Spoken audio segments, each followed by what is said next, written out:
Bonjour, merci d'être là. Aujourd'hui, je continue à vous raconter notre histoire. Après la troisième opération d'Anir, les médecins ont dû retirer complètement la valve pour qu'il puisse enfin guérir de l'infection. Une fois l'infection soignée, nous avons quitté l'hôpital. Et c'est là qu'une nouvelle étape a commencé. Une étape très difficile. Rentrer à la maison avec Anir n'a pas été simple du tout. C'était mon seul enfant. Je n'avais encore jamais vraiment appris à m'occuper d'un bébé, et encore moins d'un bébé qui avait déjà subi plusieurs opérations. J'étais seule, sans personne à côté de moi pour me guider au quotidien. À la sortie de l'hôpital, on m'a remis une liste très précise de tout ce qu'Anir devait prendre. Alors, il avait besoin d'un lait spécial très calorique. Pour juste vous donner une idée, 1000 ml équivalent à 100 calories. Et en plus de ça, il devrait prendre de la vitamine D, du calcium, de la vitamine K, du fer et des médicaments pour prévenir les crises épileptiques. Tout devait être donné selon un schéma très strict, 6 fois par jour à des heures bien précises. Et honnêtement, ce n'était pas évident du tout. Déjà, s'occuper d'un bébé demande énormément d'énergie, mais là, tout s'enchaînait. Les biberons, les médicaments, les compléments, les horaires à respecter et en même temps, les pleurs, la fatigue et les peurs. Les nuits étaient très difficiles. Je devais me réveiller toutes les 3 heures, que ce soit pour l'allaiter ou lui donner le biberon. Je dormais très peu, mais bon, toutes les mamans me comprendraient. Et petit à petit, je me suis oubliée. Je vivais seulement quand mon bébé dormait. Et même là, je restais sur mes gardes. J'avais peur de chaque mouvement, quand il tournait la tête, quand il faisait une grimace, quand il pleurait différemment, quand il avait du mal à faire ses besoins. Je me posais constamment des questions. Est-ce que c'est normal? Est-ce dangereux? Est-ce que je dois m'inquiéter? Comme les médecins n'étaient pas toujours disponibles immédiatement et qu'il fallait souvent attendre un rendez-vous, je me suis tournée vers ce que j'avais sous la main.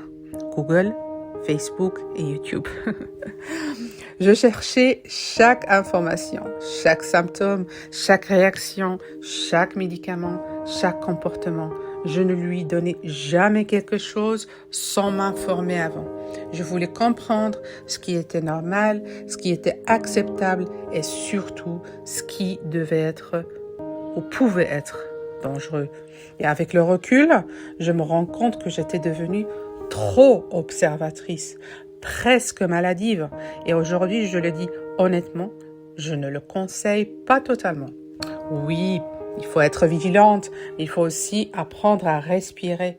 Ce qui m'a énormément aidé à tenir, c'est l'organisation. Tout était noté. Les heures, les doses, les biberons, les médicaments, les compléments. Être organisé me rassurait, parce que quand on ne l'est pas, on finit par se culpabiliser inutilement. Et ce n'est pas le but. Il faut être forte, ancrée, bien dans ses pieds. À cette période-là, j'étais aussi très fatiguée physiquement. Je sortais d'une césarienne, je n'avais même pas encore récupéré.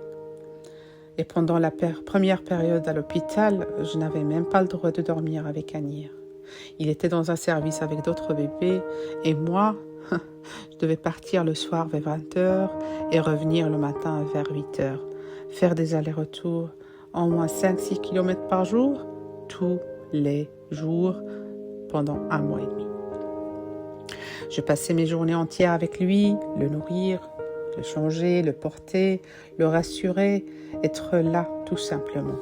Et malgré la fatigue, je savais une chose. Mon enfant avait besoin de beaucoup de soins, mais surtout de beaucoup d'amour.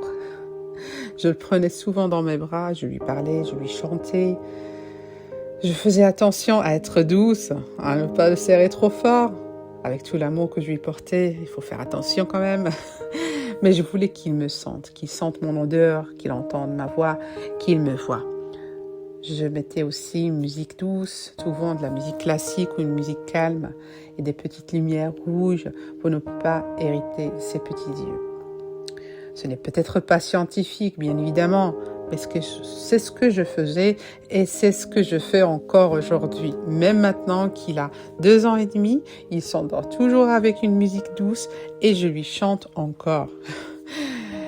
Eh oui, parce que ce parcours m'a appris une chose essentielle. Au-delà des soins médicaux, l'amour, la présence et surtout la sécurité émotionnelle sont tout aussi importants.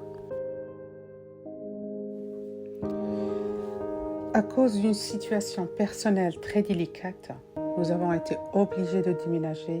Ce n'était pas un choix de confort, mais une nécessité. J'ai aussi fait ce choix pour Anir, pour lui offrir un meilleur suivi médical, un environnement plus stable et surtout un système de soins plus adapté à sa situation. Mais ce que peu de gens savent, c'est que déménager dans ces conditions avec un bébé fragile, ce n'est pas simple du tout. Administrativement, tout a pris du temps, beaucoup du temps. Entre les papiers, les démarches et surtout le changement d'assurance médicale, il s'est écoulé presque 6 mois de galère. 6 mois pendant lesquels je vivais avec l'angoisse permanente de ne pas pouvoir faire un vrai contrôle médical après son long séjour à l'hôpital. Je surveillais Anir jour et nuit, je notais tout, je doutais de tout.